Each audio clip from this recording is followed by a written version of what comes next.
अस्सलाम वालेकुम। आज का जो हमारा टॉपिक है वो है मैप रेड्यूस। तो इस वीडियो में हम सीखेंगे कि मैप रेड्यूस क्या है, हम इसे क्यों यूज़ करते हैं, कुछ इंपॉर्टेंट टर्मिनोलॉजीज देखेंगे मैप रेड्यूस के हवाले से। इसके अलावा हम देखेंगे मैप रेड्यूस की फंक्शनैलिटीज़ क्या हैं, काम कैसे करता है, और आखिर में हम एक एग्जांपल देखेंगे मैप रेड्यूस के हवाले से। तो सबसे पहले जो सवाल पैदा होता है वो होता है कि मैप रिड्यूस क्या है, आखिर मैप रिड्यूस है क्या चीज़।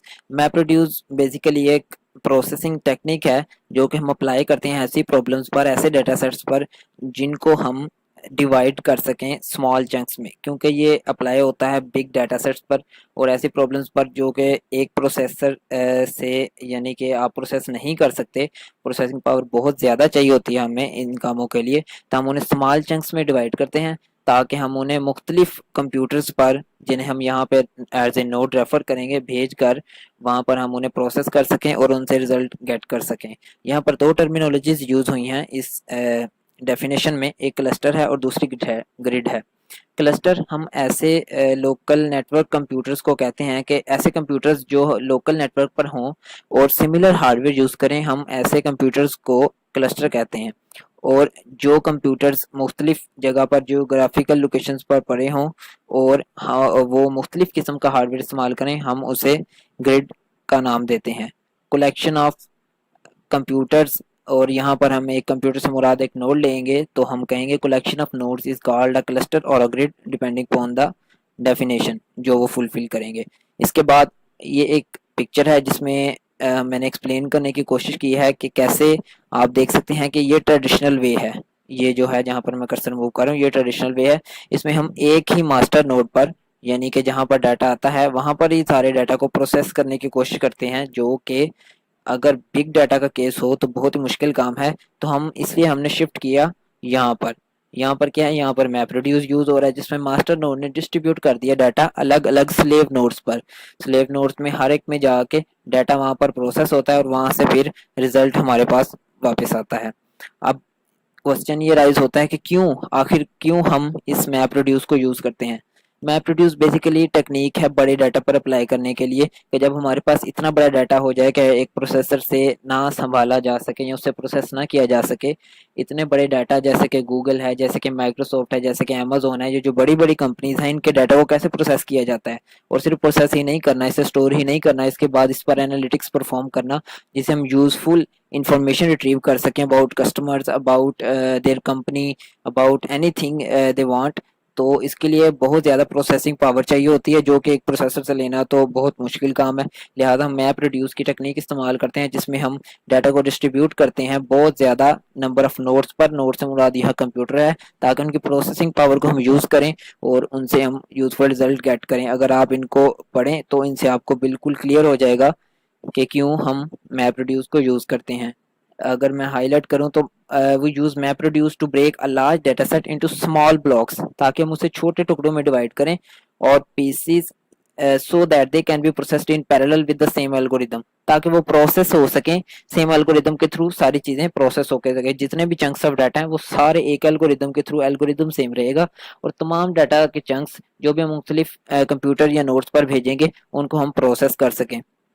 हम ऐसा इसलिए करते हैं क्योंकि मैप रिड्यूस को हम इस्तेमाल ही इसलिए करते हैं ताकि हम एफिशिएंटली और इफेक्टिवली डाटा को प्रोसेस कर सकें। अब मैं आगे एक इमेज में आपको दिखाऊंगा जिसमें आप देखें कि बहुत ही अच्छे तरीके से मैंने एक्सप्लेन किया कि डाटा डाटा को हम स्प्लिट करते हैं डाटा चंक्स में, और उसके बाद हम मैप रिड्यूस का फंक्शन अप्लाई या मैप रिड्यूस की टेक्निक अप्लाई करते हैं जिससे आपको जो रिजल्ट मिलता है और उसको आप आगे यूजफुल पर्पसेस के लिए इस्तेमाल कर सकते हैं।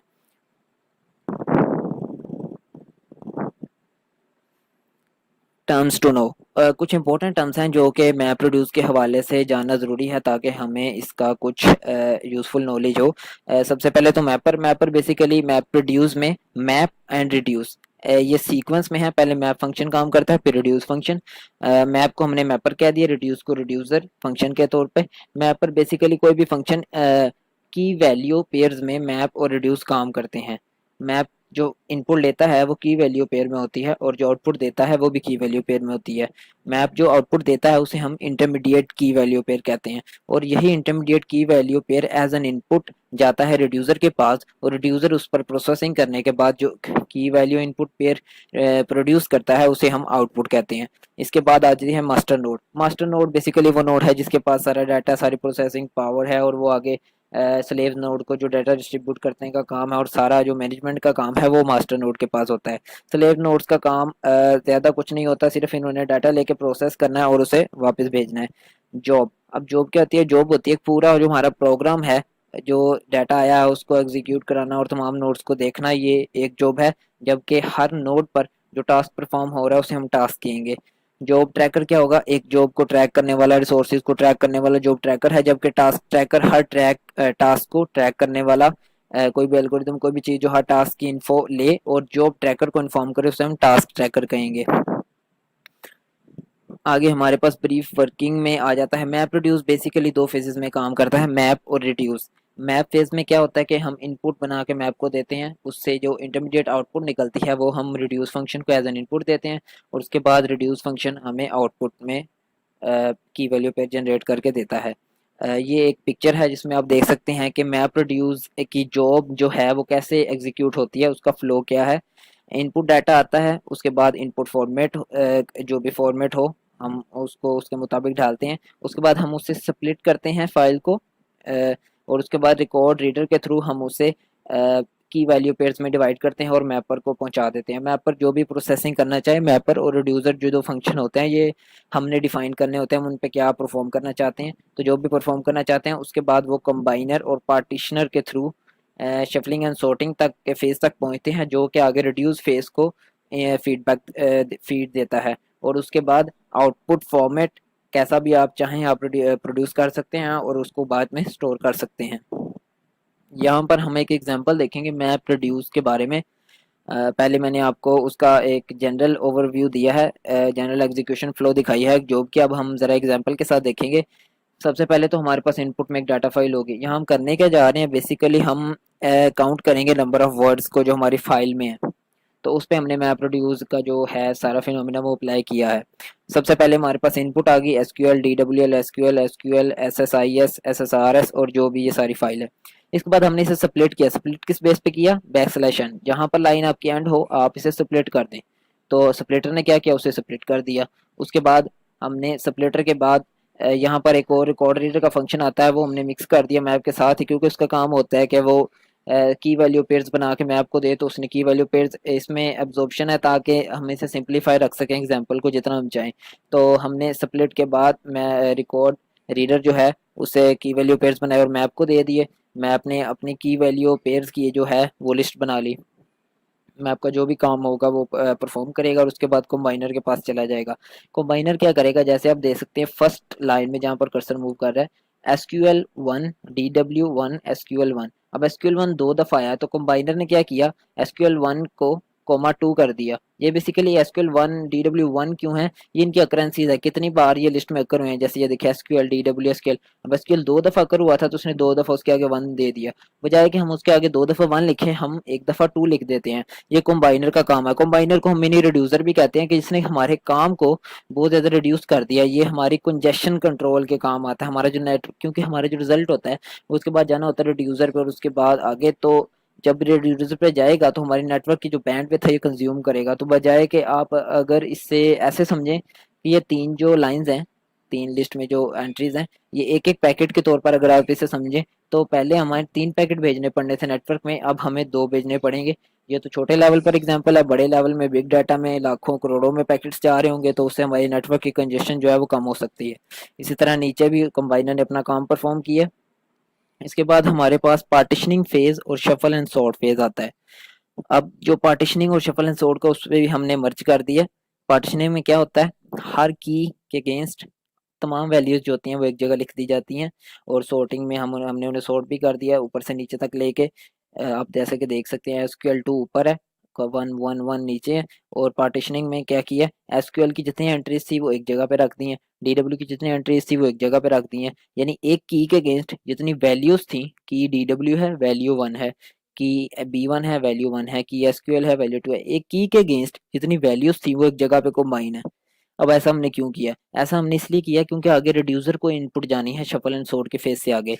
तो क्योंकि इसे आगे इनपुट जानी है, तो अब हम ऐसा कभी नहीं चाहेंगे कि DW एक रिड्यूसर इसको चला जाए और दूसरा DW नीचे वाले को चला जाए। ऐसे तो फिर इनपुट जो है वो आगे पीछे हो जाएगी, तो रिड्यूसर इंडिपेंडेंट नहीं रह सकेंगे। लिहाजा हमने ऐसे किया कि जो एक इनपुट हो वो एक ही रिड्यूसर के पास जाए, ताकि हर रिड्यूसर इंडिपेंडेंटली अपना फंक्शन जो है वो परफॉर्म कर सके। आगे रिड्यूसर ने अपना फंक्शन क्या परफॉर्म किया, रिड्यूसर ने जो जो चीज़ें थी प्रोबेबली इसने इनको लिस्ट करके अंदर रखना था, तो रिड्यूसर ने इनकी एक लिस्ट बनाई और आउटपुट में दे दी। आउटपुट का फॉर्मेट आप खुद चूज कर सकते हैं। तो ये थी हमारी एग्जांपल। अगर कोई भी क्वेश्चन होता आप पूछ सकते हैं। Thank you. Hello everyone, I hope all of you are fine. So today we are going to cover some fundamental concepts of MapReduce. The methodology will be as depicted. First of all, we will cover some background history before this method, then the brief description of MapReduce. After that, we will cover the workflow of MapReduce and will end up with an example. Before this method, huge data was gathered and was converted into smaller blocks. It was stored in different machines and tried to get the result. After getting desired result, all the small blocks were combined to get a final output. So a lot of problems of reliability, time consumption and equal split issues were to be faced. So MapReduce helped to tackle these problems. Let's see what exactly MapReduce is. So, MapReduce is a programming model and a way of structuring your computation that allows it to easily be run on a lot of machines. So, the way to think about it is you have a job to do. If you organize your job in a particular way, means if you organize your computation in a particular way, then it's very easy for the computation to take advantage of huge numbers of machine. So I wipe my job using the MapReduce framework, and then if I have 100,000 of machines available, I can run my job potentially on 100,000 of machines. So it's really a pretty cool and a nice thing. The MapReduce program executes in three stages, namely map stage, shuffle stage, and reduce stage. So here comes the map stage. Uh, the map or a mapper's job is to process the input data. Generally, the input data is in the form of a file or a directory and is stored in the head of file system. The input file is passed to the mapper's function line by line. The mappers processes the data and creates several small chunks of data. Now let's move towards the reduce stage. This stage is basically a combination of the shuffle stage and the reduce stage. The reducer's job is to process the data that comes from the mapper. After processing it, it produces a new set of output which will be stored in the head of file system. So now come toward the last slide. Here is the example related to this method. Here you can see that we have unorganized data. In the first step, data is split, means it is being divided on different systems. After that, map function executes and tells their individual counts for each individual block. In shuffling process, all blocks shuffles and the similar content has gathered together. After that, reducer summarizes the data and in the final step it has been accumulated.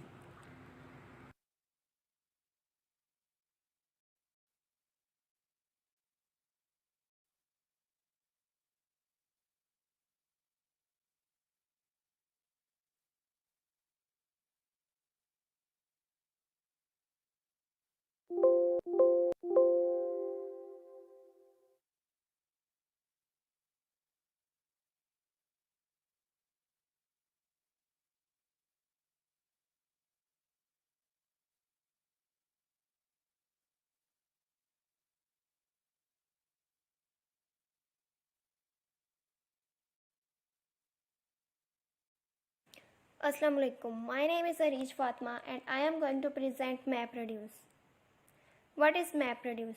Map reduce एक ऐसा framework और एक software है जो बहुत बड़े data को सबसे पहले क्लस्टर्स में डिवाइड करता है और फिर सेम टाइम में उनके ऊपर एग्जीक्यूशन स्टार्ट करता है। इनपुट एंड आउटपुट, इसमें दो फंक्शन होते हैं, एक मैप फंक्शन और एक रिड्यूस फंक्शन। मैप फंक्शन जो इनपुट लेता है वो की वैल्यू पेयर की फॉर्म में होती है, फिर उसको रीड करने के बाद वो उसके ऊपर प्रोसेस करता है और जो आउटपुट प्रोड्यूस करता है वो भी की वैल्यू पेयर की फॉर्म में ही होती है। आगे है रिड्यूस फंक्शन। रिड्यूस फंक्शन किसी एक्सटर्नल सोर्स से इनपुट नहीं लेता, बल्कि जो मैपर फंक्शन आउटपुट प्रोड्यूस करता है वो रिड्यूस फंक्शन के लिए इनपुट का काम करती है, फिर उसके ऊपर कोडिंग अप्लाई होती है जो कि डेवलपर ने की होती है और फाइनल आउटपुट प्रोड्यूस होती है। आगे इस डायग्राम से हम देख सकते हैं कि इनपुट आई पहले वो सबसे पहले मैपर फंक्शन के पास गए, उसके बाद शफलिंग के बाद रिड्यूस हुई और फाइनल आउटपुट प्रोड्यूस होगी। वर्किंग, इसमें वर्किंग में दो तरह के फेज होते हैं, एक मैप और एक रिड्यूस। मैप में आ जाता है स्प्लिटिंग और मैपिंग और रिड्यूस में शफलिंग और रिड्यूसिंग। स्प्लिटिंग, सबसे पहले जो डाटा जो डाटा हम रिसीव करते हैं वो टेक्स्ट फाइल में होता है। उस डाटे को हम छोटे छोटे ब्लॉक्स में डिवाइड कर देंगे और हर ब्लॉक को नेम दे दिया जाएगा स्प्लिट का, फिर उसको मैपर के पास सेंड किया जाएगा जो कि उसके ऊपर प्रोसेस करेगा। आगे है मैपिंग। इस फेज़ में क्या होता है कि जो स्प्लिटिंग ब्लॉक होते हैं उनको एक एक मैपर असाइन हो जाएगा। आमतौर पर ये होता है कि जो नंबर ऑफ़ ब्लॉक्स और नंबर ऑफ़ मैप जो होते हैं ना सेम होता है, और ये डिपेंड करता है कि जो डाटे का साइज़ कितना है और मेमोरी कितनी है। फिर मैपर असाइन होने के बाद उसके ऊपर जो डेवलपर ने कोडिंग की होगी वो अप्लाई होगी और आउटपुट प्रोड्यूस होगी। आगे शफलिंग। शफलिंग में ये होता है कि जब मैपर फंक्शन अपना टास्क कंप्लीट कर देता है तो फिर बारी आती है शफलिंग की। इसमें क्या होता है कि बहुत सारे ऐसे डाटा के अंदर ब्लॉक्स डाटा के होते हैं जिनका की जो होता है वो सेम होता है, और जिन जिन डाटा का की नंबर सेम होगा वो एक ब्लॉक में इकट्ठा हो जाएगा। और रिड्यूसिंग में क्या होगा कि शफलिंग के बाद ये होगा कि जो जो डाटा जिनकी सेम की होगी उनको हम एग्रीगेट कर देंगे और हमारे पास फाइनल आउटपुट प्रोड्यूस हो जाएगी। फॉर एग्ज़ाम्पल यहाँ पे हमारे पास एक इनपुट है, उस इनपुट को हमने सबसे पहले 3 पार्ट में स्प्लिट कर लिया, फिर उसके बाद बारी आ जाएगी मैप फंक्शन की। इसमें क्या होगा कि जो स्प्लिटिंग डाटा होगा उसको कोई ना कोई की असाइन हो जाएगी, हर डाटे को यहाँ पे की असाइन हो गया, ए को भी, बी को भी, आर को भी। उसके बाद इसको डाटा को शफल कर दिया जाएगा, उसके बाद सॉर्ट कर दिया जाएगा, जो भी सेम डाटा है वो एक ब्लॉक में इकट्ठा हो जाएगा। फॉर एग्ज़ाम्पल ए है, जहाँ जहाँ पे भी ए है वो सारा एक ब्लॉक में इकट्ठा हो जाएगा, बी एक ब्लॉक में हो जाएगा, सी सारा एक ब्लॉक में। इस तरह एक सेम ब्लॉक में आने के बाद जो की वैल्यूज़ होगी उनको एग्रीगेट कर दिया जाएगा, और अगर यहाँ पे ए 2 दफ़ा है तो की यहाँ पे 2 हो जाएगी। सेम बाकी सब के साथ भी यही होगा। इसके एडवांटेजेस ये होंगे कि जैसे कि हमने इसमें बहुत सारी मशीन यूज़ की हैं और इसलिए हमें कोई ऐसा प्रॉब्लम नहीं फेस करना पड़ेगा कि बहुत सारे डाटा को किस तरह से प्रोसेस किया जाए, बल्कि हम पार्ट्स में डिवाइड करके प्रोसेस बहुत आसान हो जाएगा। इसकी प्रोग्रामिंग बहुत सिंपल होती है जिसकी वजह से जो टास्क हो जाएगा वो ईजी हो जाएगा। अगर इसमें कोई फॉल्ट प्रोड्यूस हो जाए तो वो बहुत जल्दी हमें पता चल जाएगा और रिकवर भी हो जाएगा। डिस्ट्रीब्यूटेड फाइल सिस्टम के यूज़ होने की वजह से इसकी जो इम्प्लीमेंटेशन होगी वो फास्ट हो जाएगी। Thank you. Bismillahirrahmanirrahim. Myself Uswa Asgar and my roll number is 2017CE65. तो आज का जो टॉपिक है प्रेजेंटेशन का वो है मैप रिड्यूस। अब हम देखते हैं कि मैप रिड्यूस क्या होता है। मैप रिड्यूस एक प्रोसेसिंग टेक्निक है, या आप कह सकते हैं इसको एक फ्रेमवर्क है जो हमें लार्ज डाटा की प्रोसेसिंग को अलाउ करता है इन पैरेलल और across multiple computers in the form of cluster. यहाँ पे क्लस्टर का मतलब ये है कि जो हमारे पास डाटा है वो साथ साथ सॉर्ट हो रहा होता है। इस टेक्निक से पहले भी हमारे पास डाटा की प्रोसेसिंग तो होती थी, लेकिन उसके अंदर जो सबसे बड़ा मसला आता था वो ये होता था कि प्रोसेसिंग स्लो हो रही होती थी क्योंकि डाटा सॉर्ट नहीं हो रहा होता था। लेकिन मैप रिड्यूस का सबसे बड़ा बेनिफिट ही यही है कि इसके अंदर डाटा साथ साथ सॉर्ट हो रहा होता है और हमारे पास प्रोसेसिंग क्या हो जाती है, फास्ट हो जाती है। अब इस स्लाइड में ये बताया हुआ है कि मैप रिड्यूस को 3 स्टेप्स में कंपोज किया गया है। फर्स्ट है मैप प्रोसीजर, सेकंड है शफल, थर्ड है रिड्यूस मेथड। अब हम देखते हैं जो हमारा फर्स्ट स्टेप मैप प्रोसीजर है वो कैसे काम करता है। अब जो मैपर है कोई भी इनपुट में जो डाटा ले रहा होगा उसको क्या कर देगा, ब्लॉक्स में डिवाइड कर देगा। अब हर ब्लॉक के क्रॉस पैरेलल में मैप फंक्शंस रन होंगे। अब इन फंक्शंस की जो आउटपुट आएगी वो हमेशा की वैल्यू पेयर्स की फॉर्म में होगी। इसका मतलब ये है कि फॉर एग्जांपल अगर मेरा नेम उसवा है तो उसवा एज अ की यूज़ होगा और कोमा वन एज अ उसकी वैल्यू यूज़ होगी। इसके अलावा जो मैप प्रोसीजर फंक्शंस परफॉर्म करता है वो सॉर्टिंग और फिल्टरिंग के हैं। For example, sorting of employees by their ID, sorting of students by student roll numbers. अब हम अपने सेकंड स्टेप की तरफ मूव करते हैं जो है शफल। अब शफल क्या करेगी, हमारे पास जो जो आउटपुट मैप फंक्शन से आई होगी, शफल करने का मतलब ये है कि उस आउटपुट को अब हम क्या करेंगे, हर की के अक्रॉस सॉर्ट कर देंगे और हर की के अक्रॉस उसका ग्रुप बना लेंगे। फॉर एग्जांपल अगर मेरे पास स्टूडेंट्स का डाटा सेट है और मैंने स्टूडेंट्स के नेम्स के ऊपर क्या किया हुआ है, मैप फंक्शन अप्लाई किया है, तो मेरे पास जो आउटपुट होगी शफल होके वो इस तरह आएगी कि जो एक जैसे नेम वाले स्टूडेंट्स होंगे वो एक प्लेस पर लोड हो जाएंगे। अब हम अपने थर्ड स्टेप की तरफ मूव करते हैं जो है रिड्यूस मेथड और देखते हैं कि इसके अंदर कौन कौन सी फंक्शनैलिटीज़ हैं। अब होता ये है कि हमारे पास मैपर फंक्शंस की तरफ से जो शफल की हुई जो भी आउटपुट आती है, रिड्यूसर उसको एज अ इनपुट यूज़ करता है और उन आउटपुट्स के ऊपर वो क्या करता है, कोई समरी ऑपरेशंस परफॉर्म करता है। समरी ऑपरेशंस का मतलब है aggregated functions like counting, like sum, like average and so on. For example, counting of employees in a department, number of students with CGPA greater than 3.0। तो reduce क्या करता है, हर की के क्रॉस हमें single value as a output दे देता है।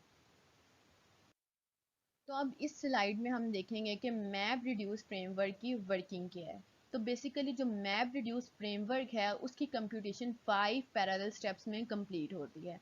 अब ये 5 स्टेप्स मैं आपको नेक्स्ट स्लाइड में एक डायग्राम के थ्रू समझाऊंगी। अब हम डायग्राम के थ्रू समझते हैं कि मैप रिड्यूस फ्रेमवर्क बेसिकली कैसे काम करता है। तो सबसे पहले होता क्या है, मैपर एज अ इनपुट कोई इनपुट फाइल लेता है। इनपुट फाइल को वो क्या कर देता है, ब्लॉक्स के अंदर डिवाइड कर देता है और जनरेट क्या करता है, की वैल्यू पेयर्स। अब वो जो की वैल्यू पेयर्स होते हैं उनको हम क्या करते हैं, सॉर्ट करते हैं किसी की के अकॉर्डिंग और उनका ग्रुप बना देते हैं। अब वो जो सॉर्टेड की वैल्यू पेयर्स होते हैं वो रिड्यूसर के पास एज अ इनपुट जाते हैं और रिड्यूसर क्या करते हैं, हर की के अक्रॉस एक single value as a output हमें दे देते हैं। तो ये सिंपल सी वर्किंग है किस रिड्यूस फ्रेमवर्क की। तो इस स्लाइड में हमारे पास लॉजिकल व्यू है मैप रिड्यूस का। इनपुट से लेकर आउटपुट तक ये एक कंप्लीट नेटवर्क है मैप रिड्यूस फ्रेमवर्क का। इसके अंदर जो कंबाइन है वो एक ऑप्शनल स्टेप है जिसको हम अपनी परफॉर्मेंस को इम्प्रूव करने के लिए यूज़ करते हैं by reducing the number of data transferred between the network. अगर हम ये कंबाइन को यूज़ करते हैं तो इससे हमारी परफॉर्मेंस क्या है, इम्प्रूव हो सकती है। अब हम एक एग्जाम्पल के थ्रू मैप रिड्यूस फंक्शनैलिटी को समझने की कोशिश करते हैं। तो इसके अंदर हमारे पास दो फंक्शंस यूज़ हुए हैं, एक मैप फंक्शन और एक रिड्यूस फंक्शन। मैप फंक्शन क्या कर रहा है, दो पैरामीटर्स एक्सेप्ट कर रहा है स्ट्रिंग टाइप के, नेम और डॉक्यूमेंट। जो डॉक्यूमेंट है वो एक डॉक्यूमेंट है और नेम जो है वो उस डॉक्यूमेंट का नेम है। अब होगा क्या, मैप फंक्शन क्या करेगा, हर डॉक्यूमेंट को वर्ड में स्प्लिट कर देगा। वर्ड में स्प्लिट करने के बाद वो हर वर्ड को काउंट करके एज अ रिजल्ट की दे देगा।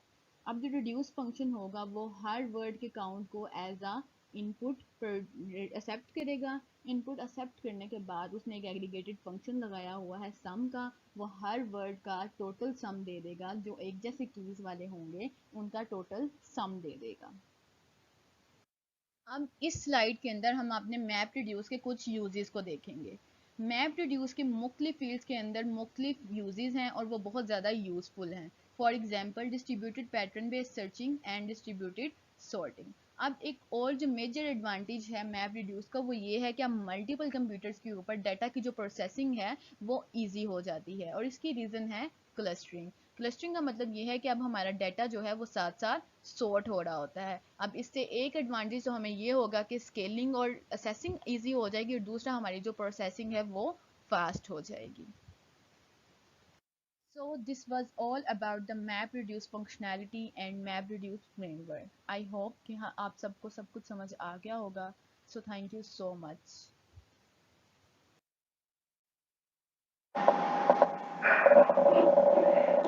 Assalamualaikum. I'm Mahmoud Rizwan, and today I'll be explaining a bit about MapReduce, just the basics. So what is MapReduce? In technical terms, MapReduce is a programming model and an associated implementation for processing and generating big data sets with a parallel distributed algorithm on a cluster.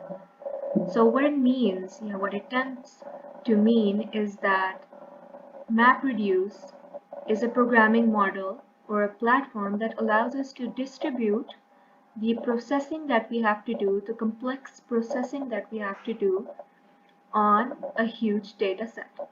So what it does is that, for example, you've got this huge data set, okay? You've got millions and millions of tuples, and you have to perform this very complex processing on it. So performing it on a supercomputer or performing it on a average computer would take a lot of time. So you could use supercomputers, but instead of that, this is a platform that gives us the ability to do this without such things. This gives us the ability to divide the processing among different systems or different machines, or in this case, if we were to speak in technical terms of MapReduce, on different nodes. So we've got our processing being done on different nodes, and the key to MapReduce is that it does this processing in a parallel manner. That means that while one node is processing, the other is too, and all the others are too processing. So you've got many nodes processing at the same time. So what this does is it increases the performance and it decreases the time cost. So why is it gaining popularity? Nowadays, we've got a lot of companies, organizations, governments that have a lot of data to deal with. They can perform their statistical analysis, their graphical analysis, and whatever predictions they have to make and such stuff like that. So what they have is a huge data set, and they have to uh, perform calculations on it or perform complex processing on it. So instead of doing it on a simple average computer, they use MapReduce. They use MapReduce to divide the processing scheme and quicken the search up or quicken the processing.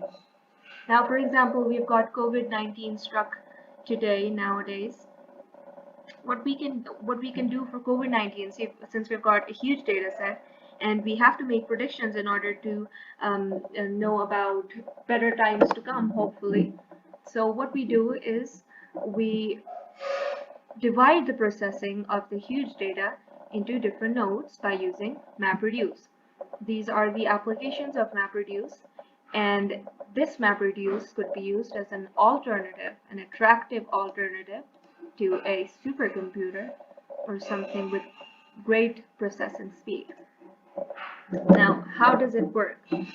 Let's give a general example first. Consider a recycling factory. Now what it does is that you've got huge piles of garbage coming to a recycling factory. You've got this huge mountain of garbage coming, okay? So first what happens, they're divided into piles. When they're divided into piles, now each pile or each heap is processed on a conveyor belt. What a conveyor belt does is it divides the garbage into plastic and metal and paper and glass. So it divides them to their categories. Okay, so you've got a heap of glass, a heap of metal, a heap of plastic, and a heap of paper, now divided and separated. Now lastly, what happens is that each of the solid waste type is collected from the conveyor belts and recycled. So MapReduce does something similar. What it does is that you've got a file or you've got a database. You put that file into an Hadoop distributed file system. You use Hadoop distributed file system that will manage the distribution of data. So you give this file to Hadoop distributed file system, and it will distribute the data among the nodes that are available to you. It will go through the following phases. Firstly, the tuples that you give or the data that you give are in key value pairs. That means there is a specific key that may be unique. Like, for example, you could have a key that's called ID or a key that's called, for example, if it's a school, you can have registration numbers and stuff like that. So you've got these keys and you've got value pairs, okay? Key value pairs. And the map and reduce functions are provided by the programmer. So you've got two functions that you provide that we will further discuss later, and you provide them so that you can perform the function on your data. Now firstly, what happens, like we split the garbage mountain into different files. We split the input into smaller sized chunks of data. It is 64 MB by default, but you can also change it. Be sure not to keep it too small. I'll tell you why later. Second, we go through mapping. In this phase, we use the map function. What is the map function? Map function is the function that is provided by the programmer that will map the data to some function. Like, for example, if the function is f and your data is x, then you've got fx. Okay, so we've got fx and it goes through that mapping and it's mapped accordingly. Thirdly, we shuffle. This phase combines the relative entries. In this phase, we combine the relative entries. For example, if you've got a key and we want all the keys to be together, all the values which have the same key to be together, then we can shuffle them in that way. And in the end, we will reduce, which in this phase, the reduce function is applied on the output and it is aggregated. So the reduce function will be applied on the output that has come from the mapping output from the mapping. So we'll apply the reduce function on it. Now this is a basic example. Consider an input that came. Now we divide it into 4 nodes and then we mapped it on a function. Now our function would be to count the number of times a particular word occurs. Now in this case, welcome occurs 1 time and to occurs 1 time, Hadoop occurs 1 time, and so on. So we divide them this way. Now in the shuffling manner, we just shuffle them in a way so that the ones that have the similar key, in this case the key is the word itself, would be grouped together along with their values. The value is the number of times it is occurring. So this happens in shuffling. Next, we reduce it, and after reducing it, we accumulate the number of times it occurred, only in this example. And in the end, we've got our final output, which is the word count of every word in this input. Another example that would maybe make it easier would be if you have different colored inputs and they're divided into sets, into nodes basically, and now they're shuffled and reduced to their specific color. And now the output is an arranged output with different colored stacks. Now an example that you might relate to is mapping of bread, mapping of tomatoes to make a burger. So what you do is you cut off the bread, you cut off tomatoes, you perform the function of cutting them, and hence you map them. Now you shuffle them to the way you want. Like, for example, you want burgers, and then finally you perform the reduce function on them and reduce them to burgers. So we've got burgers. Now these have wide applications and can be applied on the map reduce. Now some points that we must keep in mind are the one that I told you that I'll speak of later. The data shouldn't be split into too small a size, because in that case, if the size is too small, it'll be really hard. The time cost needed to manage the splits would be more than the time cost needed to process the data. So the size should be small, but not too small as to increase the time cost.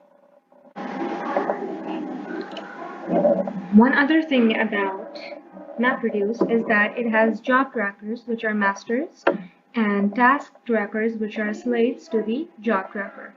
What task trackers do is that they send an update of the execution or of the processing of a single node to the job tracker to keep it updated on what's been done and what's still to be done.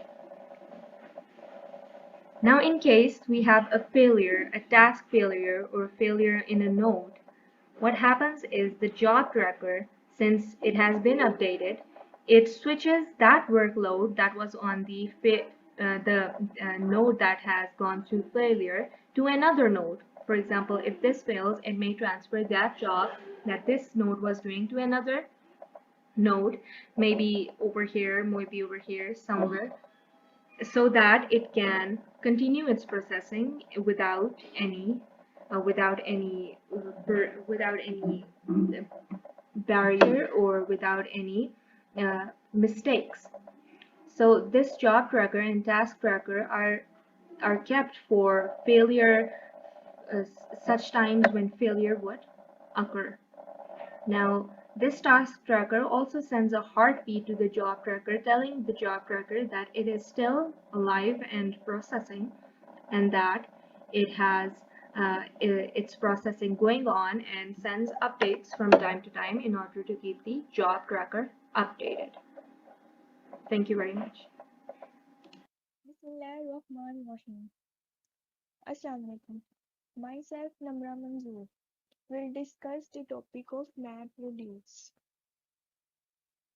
So basically, MapReduce क्या चीज़ है? MapReduce एक तरह की processing technique या platform है। हम different तरह की टेक्निक्स यूज़ करते हैं बिग डाटा को प्रोसेस करने के लिए, जिनमें से एक MapReduce है।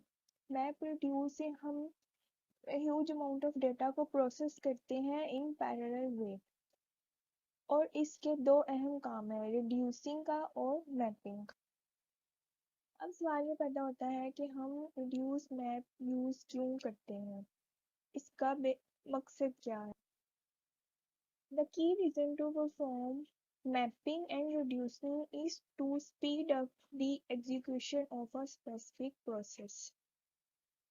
अगर हम कोई काम एक ही वक्त में सारा इंडिविजुअली करना चाहें तो हमें ज़्यादा टाइम लगेगा, जबकि अगर हम पैरेलल में उस टास्क को छोटे छोटे टास्क में डिवाइड करें तो हमें कम टाइम लगेगा। बिल्कुल यही चीज़ हमें डायग्राम में शो की गई है।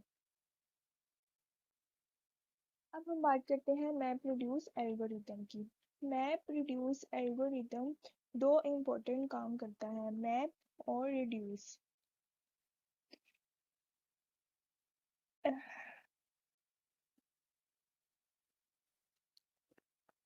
मैपिंग और रिड्यूसिंग के प्रोग्रामर या डेवलपर लिखता है, जो कि किसी भी लैंग्वेज में हो सकते हैं, C++ हो या जावा हो या पाइथन, किसी भी लैंग्वेज में। तो MapReduce एल्गोरिथम सबसे पहले ये करता है कि डेटा को स्प्लिट करता है फिक्स साइज इनपुट में, जिसको इनपुट स्प्लिट्स कहते हैं। एक इनपुट स्प्लिट एक मैप में जाता है, जैसे कि ये मैप फंक्शन दिखाया गया है। फिर मैपिंग होती है, उसमें हर स्प्लिट मैपिंग फंक्शन से पास होता है। मैपिंग फंक्शन कोई भी हो सकता है, वो हम खुद लिखते हैं।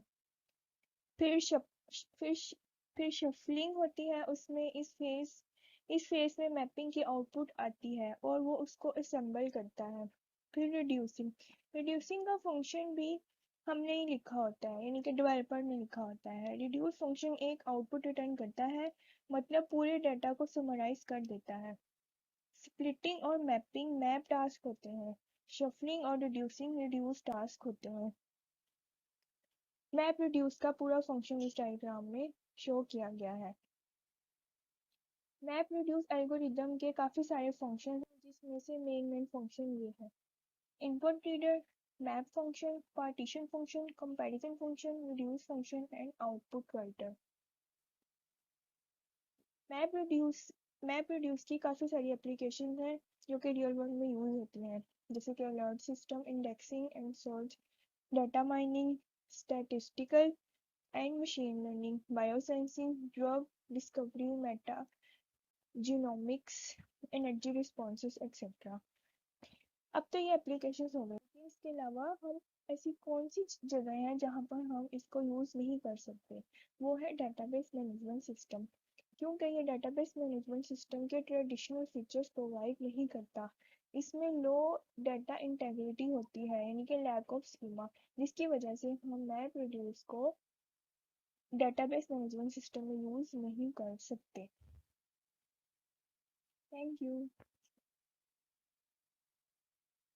Assalamu alaikum everyone. My name is Mehak Salim and today we will be talking about MapReduce.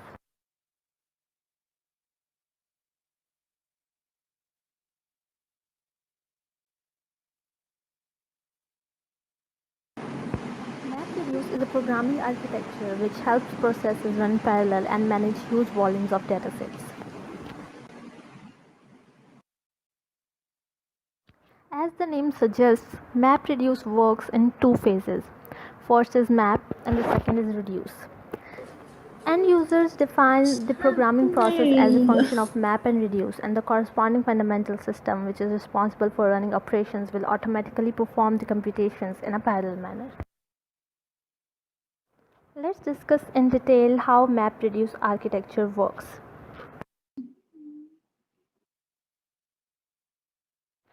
Before generating the final outcome, MapReduce makes the user input go through multiple following stages. First, input splits. In this phase, the user input is divided into equally sized and fixed length sets, creating key value pairs, which are then sent to maps. Each set goes to each map. Then the mapping phase. The mapping function takes divided input sets and processes to generate output key values pairs. Index is the key according to which reducer performs grouping, and value is the actual data which is combined to give us an end result after reducing. This mapping function is defined by the user. Third is shuffling. In this step, records from the map functions are shuffled in order to integrate appropriate records. And the last one is reducing. This step, known as reduce function, combines the value for each distinct index from the previous stage and produces a single valued output. Now discuss these four phases with the help of an example. Consider an example where we will be counting number of word count in an input string. First, the input is divided into multiple chunks and each chunk goes to each map. Input is split into words and each word is counted by map function using word as a key. The framework pushes together all pairs with the same key in the shuffling phase and then feed them to the reducer phase. The reducer then combines each distinct key and produces a single output value for each function. Since MapReduce lies under the umbrella of Hadoop distributed file system, it also works on the master-slave topology. Within the MapReduce model, the complete implementation is done under the supervision of two main entities. First is job tracker, which runs on name node and is termed as master, which manages the HDFS and acts as a controller of the job. Whereas task tracker runs on data node and is termed as a slave, where mapper and reducer program runs.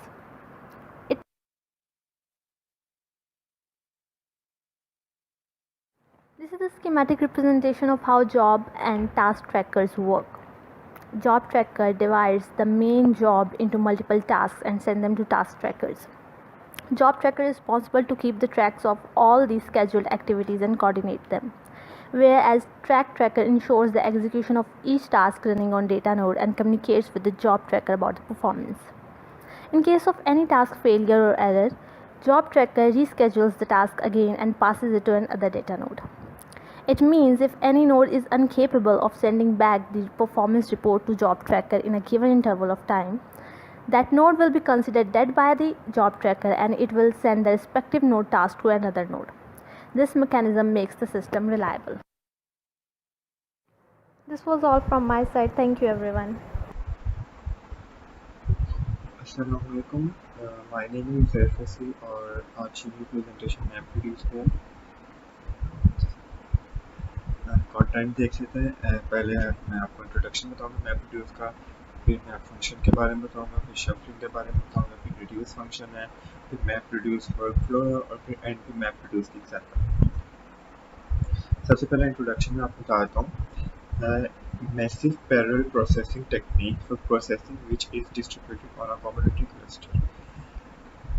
ये एक massive parallel processing technique है जिसे हम data को parallelly process करते हैं, जिससे हमारा टाइम और कॉस्ट सेव होती है। जो मैप रिड्यूस है वो दो मेजर फेजेस में डिवाइड है, एक मैप फंक्शन और एक रिड्यूस फंक्शन। मैप फंक्शन कहता है it maps the input key value pairs to a set of intermediate key value pairs। Maps are the individual tasks that transform the input record into the individual records। जैसे कि आप diagram में देखते हैं, यहाँ पे हमारे पास इनपुट रिकॉर्ड्स आ रहे हैं और उसके बाद वो मैप हो रहे हैं आउटपुट रिकॉर्ड्स में। आउटपुट डाटा आता है हमारे पास मैपिंग के बाद, और ये इंटरमीडिएट रिकॉर्ड्स हैं इनपुट की वैल्यू पेयर के अकॉर्डिंगली ये मैपिंग होती है उसकी।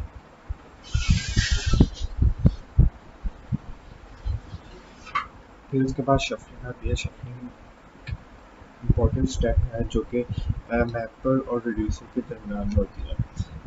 ये शफलिंग वही शफलिंग होती है सिंपल, जो मैपर के मैप फंक्शन के बाद हमारे पास आउटपुट आती है, उसको हम लोग शफल करके किस रिड्यूसर के पास भेजना है वो शफल करके उस रिड्यूसर के पास उसको भेजती है। उसके बाद आता है reduce function. It reduces a set of intermediate values which share a key to a smaller set of values। All the values which with the same keys are presented to a single reducer together। ये input हमारी आई है जो कि output थी mapper function की। उसके बाद वो शफलिंग के बाद आके रिड्यूस फंक्शन के पास गई और जो रिड्यूस फंक्शन की जो फाइनल आउटपुट है हमारे पास आउटपुट आ जाती है प्रोसेस डाटा। उसके बाद हम मैप रिड्यूस वर्कफ्लो देखते हैं। ये देखिए, ये है हमारा अप्रोच है। बिग डाटा हमारे पास है, उसको स्प्लिट किया जाता है स्मॉलर अमाउंट ऑफ डाटा में। उसके बाद वो मैप फंक्शन के पास जाता है, बीच में शफलिंग होती है, फिर वो रिड्यूस फंक्शन के पास जाता है और फिर ऑल मैचेस हमारे पास आ जाते हैं, हमारे पास फाइनल प्रोसेस डाटा आ जाता है। और ये एक बहुत अच्छी अप्रोच है बिग डाटा को प्रोसेस करने के लिए। It will save our time. और उसके बाद हम लोग देखते हैं कि एग्जाम्पल इनपुट हमारे पास ये रॉ डाटा है, deer deer river car car river deer car river.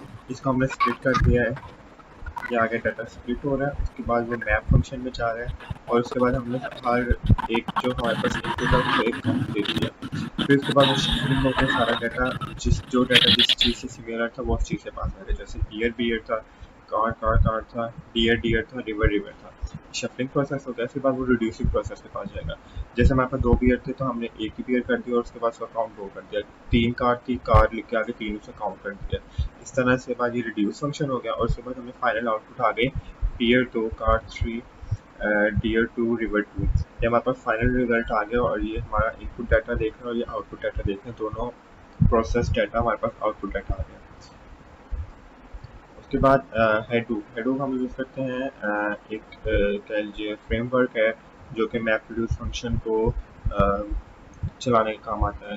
Like Hadoop is capable of running MapReduce program written in various languages such as Java, Ruby, Python and C++। I hope समझ आ गया होगा। Thank you so much। सबसे पहले definition देखें map reduce को। Map reduce basically उस situation में use होता है जब हमारे पास कोई बहुत बड़ा डाटा सेट हो जिसका साइज टेराबाइट्स में हो, उसके ऊपर प्रोसेसिंग करने के लिए हमारे पास कोई फॉर एग्जांपल अगर एक ही सिस्टम हो तो उस बड़े डाटा सेट को प्रोसेस करते हुए बहुत टाइम लग जाएगा। मैप रिड्यूस बेसिकली इस लॉजिक को यूज़ करता है कि वो एक बिग डाटा सेट को छोटे चंक्स में डिवाइड करके मल्टीपल प्रोसेसर को दे देता है, और एंड पर ये सारा जो मल्टीपल प्रोसेसर ने जो प्रोसेसिंग की है वो सारा डाटा समराइज हो जाता है। तो MapReduce बेसिकली एक प्रोग्रामिंग मॉडल है जो कि बड़े डाटा सेट के ऊपर पैरेलल प्रोसेसिंग के लिए यूज़ होता है। 2014 तक गूगल इस MapReduce को अपना primary big data processing model use करते रहे। उसके बाद 2014 के बाद इसको जनरलाइज कर दिया गया था। इसके बेसिक दो कंपोनेंट्स हैं, एक मैपर एक reducer.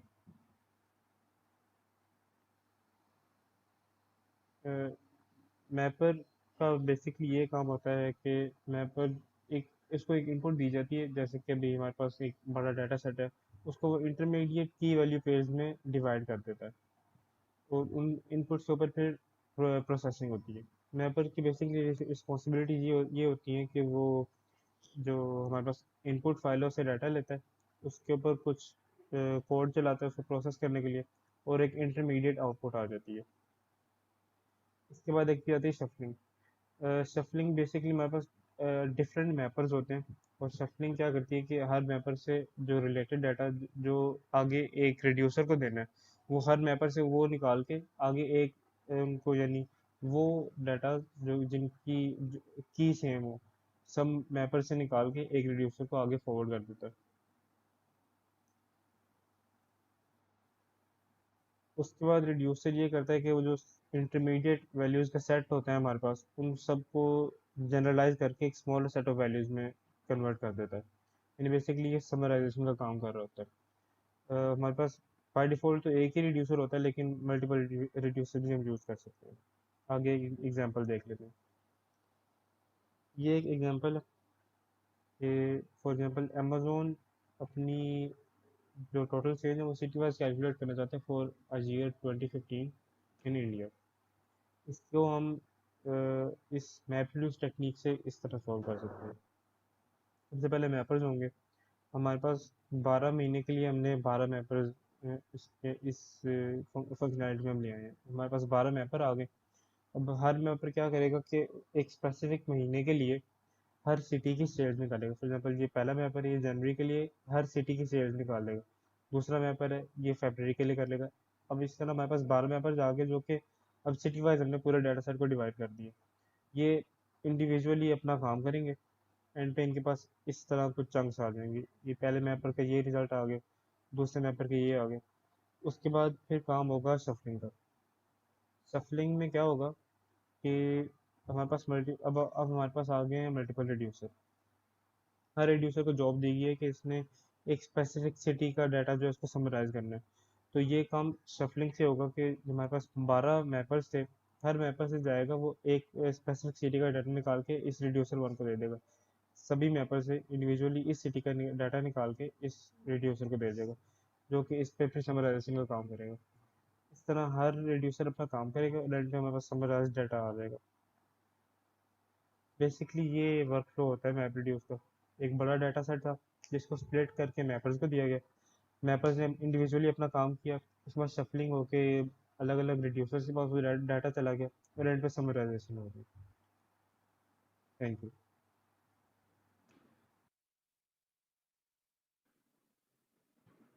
Assalamu alaikum. My name is Leith Khalid और I'll be explaining my map reducer Simon Adam में। तो इसके इंट्रोडक्शन में map reduce big data set पे हमारे डिस्ट्रीब्यूटेड सिस्टम्स को पैरेलल तरीके से चलाने के लिए इस्तेमाल किया जाता है। यानी इससे ये मुराद है कि मैप रिड्यूस में हमने अगर किसी चीज़ अपने कोई एक काम करना है किसी फाइल के ऊपर, हमने फॉर एग्जांपल फ़िल्टरिंग करनी है या सॉर्टिंग करनी है, तो वो एक सिस्टम करेगा और जब उससे हमारे पास एक डाटा जनरेट हो जाएगा जिस पे हमने बाद में अपना समरी ऑपरेशन लगाना है, हमने कैलकुलेट कोई कुछ ना कुछ उससे आउटपुट जनरेट करनी है, जो हमारे पास पहले स्टार्ट में जो हमने फंक्शन लगाए थे जिससे हमारे पास इंफॉर्मेशन आई थी रिगार्डिंग फ़िल्टरिंग या सॉर्टिंग। तो अब ये दोनों चीज़ें हम अलग अलग नोट पे परफॉर्म करें, इस चीज़ को हम मैप रिड्यूस फ्रेमवर्क से पूरा करते हैं। तो इसको हम कह सकते हैं कि ये मैप रिड्यूस जो it actually is split combine split apply combine technology है। यानी इससे क्या मुराद है कि हम जैसे कि हमारे पास मैसेज पासिंग इंटरफेस में होता है कि हमारे पास एक मैसेज होता है जिसको आगे सेंड करने के लिए हम उसको पीसेस में डिवाइड करते हैं और उस पे कोई ना कोई अपना डेटाग्राम पे अप्लाई करने के लिए कोई फंक्शन अप्लाई करते हैं, उसको सॉर्ट करते हैं, उसको सेंड करते हैं और जिससे वो वहाँ पहुँच जाता है तो वो वहाँ पर रिसीव होता है, कंबाइन होता है और वो हमारा कोई ना कोई इन्फॉर्मेशन को फॉलो कर कोई पास कर रहा होता है। So it's kind of an example for map reduce. लेकिन असल में मैप रिड्यूस की बस यही यूसेज नहीं होती। Map reduce actually is use for scalability and fault tolerance between the all the nodes of the cluster और द ग्रिड। यानी अब जितने हम अपने नोड्स क्रिएट करते हैं जिसमें डाटा नोड होती हैं, नेम नोड होती हैं, तो वो उनके दरमियान में टॉलरेंस क्रिएट करने के लिए इस्तेमाल होता है, जिसके लिए हम काफ़ी टूल्स यूज़ करते हैं, जिसमें से one of the main tool we use is Hadoop Apache. तो ये एक जावा पे बेस्ड एक फाइल सिस्टम है जिसमें हम अपने पास क्लस्टर्स क्रिएट कर सकते हैं। तो इन क्लस्टर्स का ये फ़ायदा होता है कि हमारे पास जो बेसिक इम्प्लीमेंटेशन है मैप रिड्यूस की, जिसमें हमारे पास 3 फंक्शन आते हैं, मैप, शफल और रिड्यूस। तो ये जो 3 हमारे पास ऑपरेशन होते हैं, ये हमारे पास एक मशीन के ऊपर ऑन थ्रेड डिवाइड हो जाते हैं। तो यानी अगर मैप का पहला काम होता है कि उसने हमारे पास कोई मेन फंक्शन इम्प्लीमेंट करना है, फॉर एग्जांपल सॉर्टिंग करनी है, फ़िल्टरिंग करनी है, या अगर वर्ड काउंट की एग्जांपल लें तो उसने सबसे पहले हमारे स्प्लिट करना है पूरी फाइल को, तो वो हमारे पास मैप में होगा। और अगर हमने मल्टीपल नोड्स बनाई हुई हैं तो वो हर नोड पे इंडिविजुअल रन होगा। और उसके बाद अगला पार्ट आता है शफ़ल का। शफ़ल रिड्यूस को ये डेटा पास करने से पहले उसको शफ़ल कर देता है रिगार्डिंग के कीज़ की वैल्यू के मुताबिक, यानी कि जो सेम कीज़ हैं उनको एक साथ रिड्यूस को प्रोवाइड करता है और रिड्यूस उस पर समरी का ऑपरेशन लगा देता है, उसको काउंट कर लेता है, या जो उसने आगे वर्ड काउंट का हमारे पास फंक्शन है तो वो उसको काउंट कर लेगा। तो इसके छोटे से इम्प्लीमेंटेशन यहाँ पर ऐसे है कि ये हडूप फाइल सिस्टम मैंने ओपन किया हुआ है, जिसमें अगर मैं start minus all dot C M D करूँ तो मेरे पास 2 डेटा नोड और 2 नेम नोड जनरेट हो गई हैं। तो जो मेरे पास डेटा नोड होती हैं उसको स्लेव नोड कहा जाता है, जो कि हमारे पास एक्चुअल डाटा को सेव करने के लिए इस्तेमाल होती हैं, और जो होती हैं नेम नोड वो मेटा डाटा को सेव करने के लिए इस्तेमाल होती हैं। अब इसमें ऐसा होगा कि अब हम कोई भी फंक्शन रन करेंगे, ये एक्चुअली नोड्स बन गई हैं हमारे पास, एक ही हार्डवेयर के ऊपर नोड्स बन गई हैं। डिस्ट्रीब्यूटेड सिस्टम की एक वर्चुअलाइजेशन है।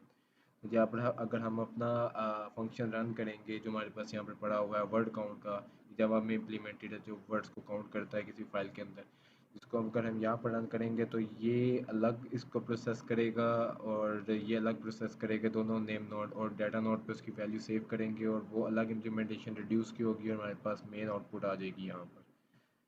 तो ये एक बेसिक इम्प्लीमेंटेशन थी हमारे पास। ये हडूप की इम्प्लीमेंटेशन है जो कि मैप रिड्यूस के लिए इस्तेमाल होती है। So that's all about.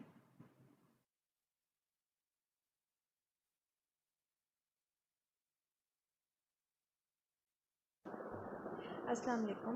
So the topic for today is MapReduce. Let's start off by discussing what is MapReduce. Basically, MapReduce is a programming model that is used to process huge amounts of data. Let's take an example of research papers. As you know, there are thousands and thousands of research papers, and we need for example, we need to find a certain term that occurs in research papers. Now you cannot open each and every single research paper and count how many times a single word occurred. So this is where MapReduce comes into action. So first of all, let's discuss about how MapReduce works. Basically, MapReduce program has two phases. One is map and the other is reduce. What map task does is it splits the data, and reduce it tends to aggregate all the findings of the mapping data. Now before we get into why we use MapReduce, let's get into its working. First of all, there are 4 phases that are splitting, mapping, shuffling and reducing. Let's take an example of this diagram that I took from a website. Now, the input data was a paragraph that is welcome to Hadoop, class Hadoop is good, Hadoop is bad. What the split does is it splits the data into 4. Now, in usual programming, it depends on the Hadoop HDFS and the available space. Usually, it is 264 MB, and it is tried that the splits, they are not very small in size, because that causes a lot of time to be wasted. Okay, so in this example, they've simply split the data into 4. Next comes the mapping phase. What the mapping phase does is it counts the number of occurrences that occur in a single sentence. For example, in the single split, for example, in mapping, it maps that welcome occurs one time, to occurs one time, Hadoop occurs one time in a single split. So it basically it maps within a split. All right. In shuffling, now it has to count the number of it has to take into account how many times a word is coming in all the splits according to the map findings. For example, bad occurred one time, and then Hadoop, it occurred 3 times. So basically shuffling, it put together a single word into one place. Like you can see, for example, in mapping we could see it is occurring at 2 places. So in shuffling phase, it put the is in one place. For example, it tells that there are 2 is.